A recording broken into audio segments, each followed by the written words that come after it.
Sebetulnya secara resminya saya mengenal Forum Jurnalis Perempuan Indonesia tahun 2010 ketika saya menjadi salah satu dari anggota Dewan Pers.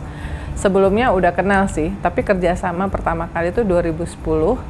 Pada saat itu saya bertanggung jawab untuk mengadakan pelatihan dan pengembangan profesi wartawan Dewan Pers.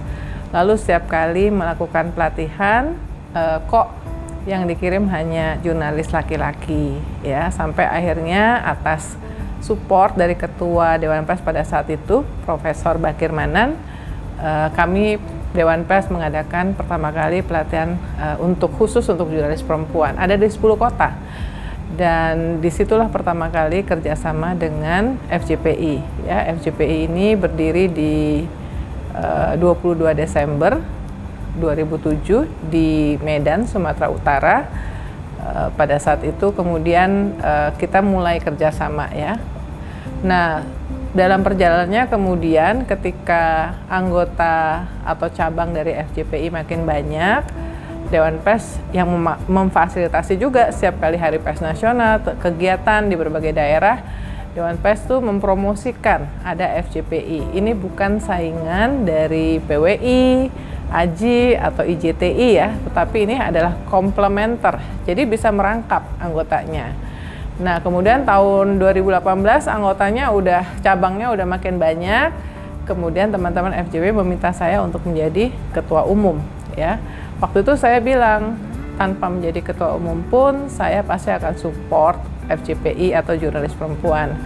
Tapi memang kan jadinya ada di berbagai provinsi, ya.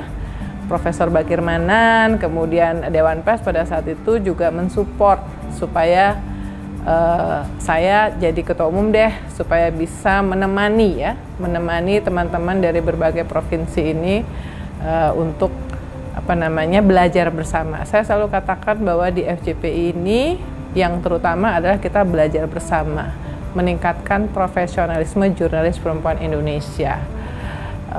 Pandemik ini misalnya kita hampir setiap bulan, ya, melakukan pelatihan lewat virtual. Ada untungnya akselerasi digital, karena berarti bisa menjangkau lebih banyak teman-teman jurnalis perempuan, dan tidak hanya jurnalis perempuan. Pelatihan dilakukan oleh FJPI itu juga bisa diikuti oleh siapa saja, jurnalis maupun non-jurnalis. Materinya juga beragam. Jadi dalam perjalanannya memang kemudian saya merasa memiliki banyak teman, ya, di berbagai daerah. Sekarang sudah ada 14 cabang atau 14 provinsi, dan mudah-mudahan bertambah lagi.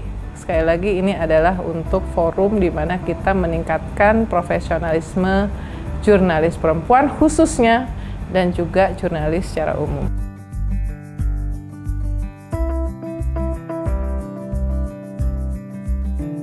Ya, tadi satu, ya, katanya the future of work atau masa depan dari bekerja itu adalah keep learning attitude, selalu belajar, ya. Saya aja udah 32 tahun jadi jurnalis, saya merasa sampai hari ini tuh banyak banget yang saya masih harus belajar.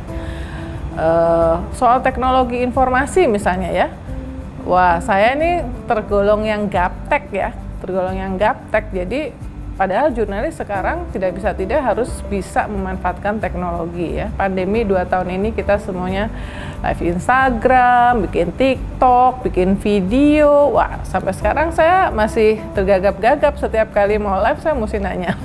Belum lagi persoalan-persoalan yang diliput, ya. Jadi sekarang ada climate change, ya, isu perubahan iklim, kemudian sekarang ada NFT, kripto, blockchain, Web3, wah, luar biasa. Dan siapa bilang jurnalis perempuan tidak harus bersiap untuk meliput hal-hal yang katanya sifatnya teknis. Jadi dari segi peliputan juga makin complicated, ya, makin kompleks, kita harus belajar.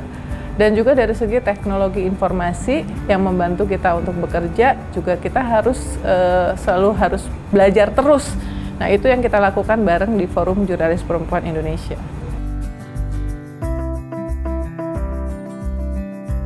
Nah, barusan saya bilang kan, di era digital itu peranannya itu luar biasa. Karena apa? Informasi berkembang dalam hitungan detik, dalam hitungan menit. Informasi ini tidak hanya informasi yang benar, tetapi juga informasi yang hoax, ya.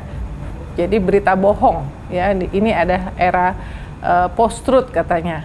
Nah, jurnalis perempuan menjadi bagian dari masyarakat media yang wajib untuk menjadi yang bisa dipedomani ya, trusted guidance, role model, memastikan menyajikan, meliput, menyajikan, menyebarluaskan informasi-informasi yang benar dan bisa menjadi panduan bagi masyarakat ya. Nah, saya selalu mengatakan bahwa jurnalis perempuan itu harus siap untuk meliput apa saja, nggak boleh pilih-pilih ya, nggak boleh pilih-pilih hanya untuk isu yang katanya soft news ya, nggak mau yang keras, politik, kriminal, enggak ya. Justru jurnalis perempuan harus berani ya, berani dan asertif untuk mau meliput isu apa saja. Nah, karena itu maka kemudian kita bisa membantu untuk menjadi memberikan pedoman berita informasi yang benar. Nah, ini di era digital ini sangat-sangat penting ya.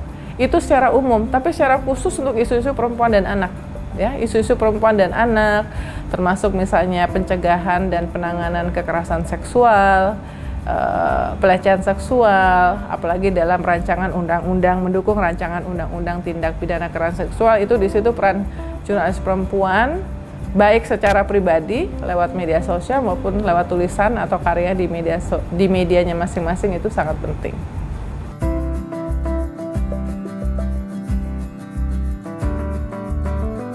Ini kan saya kan udah bukan milenial ya. Katanya anak milenial, jurnalis milenial zaman sekarang tuh lebih peduli terhadap work life balance ya, kehidupan yang seimbang. Dan kehidupan yang seimbang itu seringkali didefinisikan antara pekerjaan dengan mengurus keluarga pribadi ya. Saya beberapa waktu yang lalu mewawancarai misalnya Mbak Sinta Wijaya Kamdani ya, chair dari B20, wakil ketua koordinator di Kamar Dagang Indonesia. Dia mengatakan bahwa work-life balance itu tidak hanya soal antara mengurus pekerjaan dengan mengurus keluarga, tapi juga perlu kita kongko-kongko sama teman tuh penting, sosialisasi ya.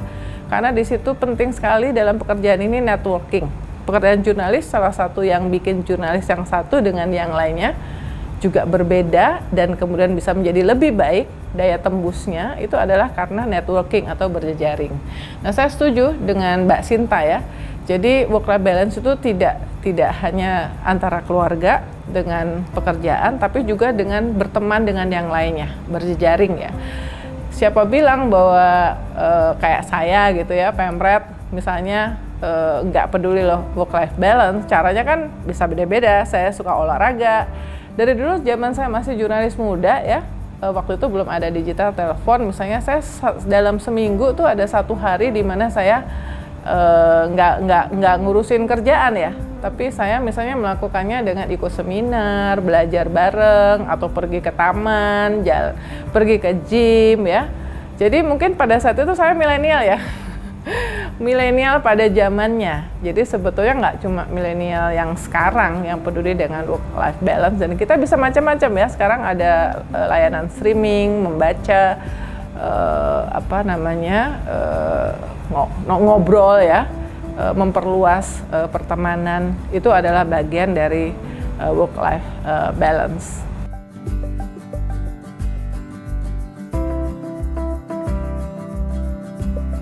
Nah, ini penting banget ya. Jadi tempat kerja yang nyaman buat semua ya, bukan hanya buat perempuan. Karena buat laki-laki juga kalau dia nanti berumah tangga ya, dia tentu pingin istrinya itu juga punya tempat kerja yang nyaman kan. Artinya mendukung tempat kerja yang nyaman dan aman untuk semua itu adalah kepentingan semuanya ya, laki-laki maupun perempuan. Nah, tentu untungnya di tempat saya kerja ya, dari dulu sampai sekarang di IDN Times ya, kami misalnya menyediakan tempat untuk childcare ya, tempat untuk anak-anak bermain. Jika ibunya misalnya tiba-tiba pengasuhnya nggak ada, harus bawa ke kantor, itu boleh ya. Kemudian tempat laktasi ya, pada saat ibu yang menyusui tentu perlu tempat yang higienis dan tenang untuk bisa kemudian menyediakan susu yang disimpan untuk anaknya. Kemudian yang juga tidak kalah penting adalah situasi yang mendukung ya. Sebetulnya memang secara undang-undang ketenagakerjaan tempat saya bekerja itu kalau cuti melahirkan itu 3 bulan.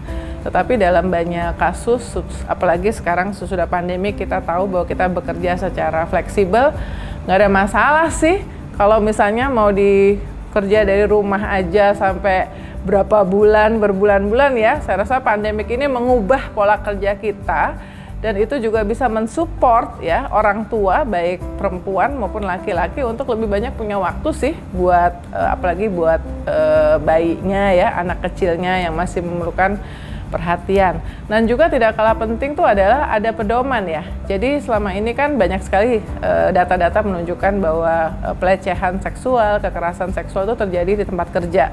Buat jurnalis itu tempat kerja nggak cuma di kantor ya, tapi juga di lapangan. Dimanapun dia bekerja itu adalah tempat kerja. Nah, penting sekali ada perlindungan ya. Jadi di IDN Media menjadi induk dari IDN Times, itu kami sudah punya pedoman pencegahan dan penanganan pelecehan dan kekerasan seksual. Dan ini berlaku untuk semuanya. Tapi kita tahu bahwa yang paling banyak jadi korbannya kan adalah perempuan. Nah, ini juga bisa membantu ya.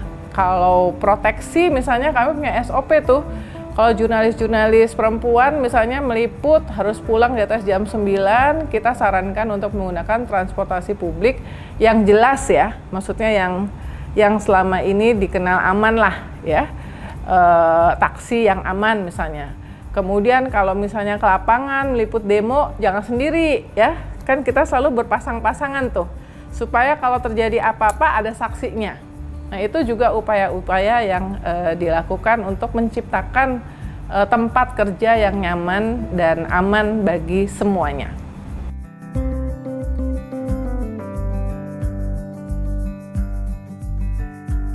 Misalnya ngomong soal jurnalis perempuan tuh, saya tuh selalu mengatakan bahwa jurnalis perempuan tuh nggak boleh manja juga ya, pilih-pilih tugas ya. Yang boleh itu adalah yang berkaitan dengan keselamatan. Misalnya ditugasin untuk meliput kapal tenggelam.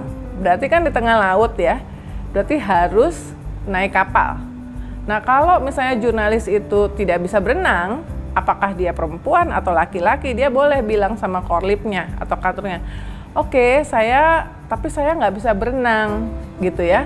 Jadi bukan bilang enggak dulu, nggak mau, tapi kasih tahu bahwa saya nggak bisa berenang ya.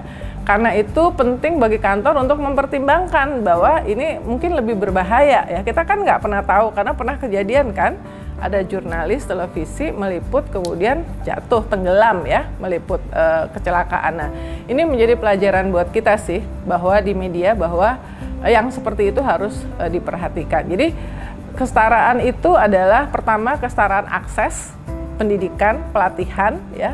Kedua, kesetaraan terhadap misalnya gaji, kesempatan untuk promosi ya. Itu juga harus asuransi. Sebelumnya itu yang dapat asuransi itu hanya jurnalis laki-laki ya. Jurnalis perempuan nggak dapat asuransi untuk keluarganya ya. Jadi jurnalis laki-laki dapat. Kalau sekarang itu semuanya harus setara ya. Semuanya harus setara.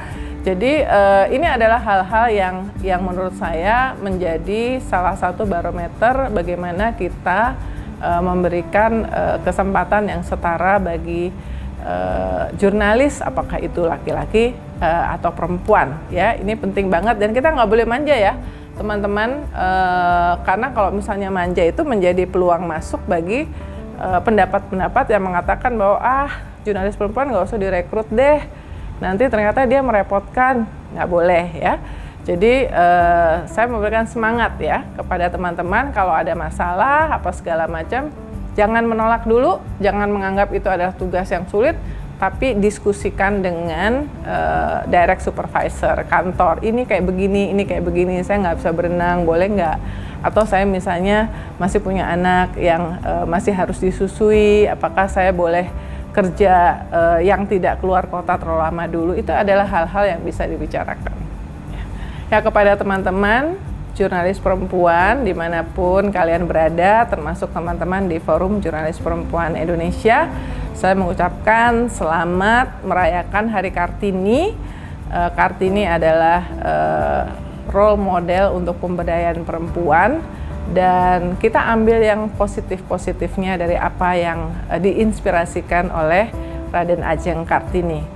Semoga kita bersama-sama bisa menguatkan satu sama lain karena itu sangat penting untuk sama-sama maju.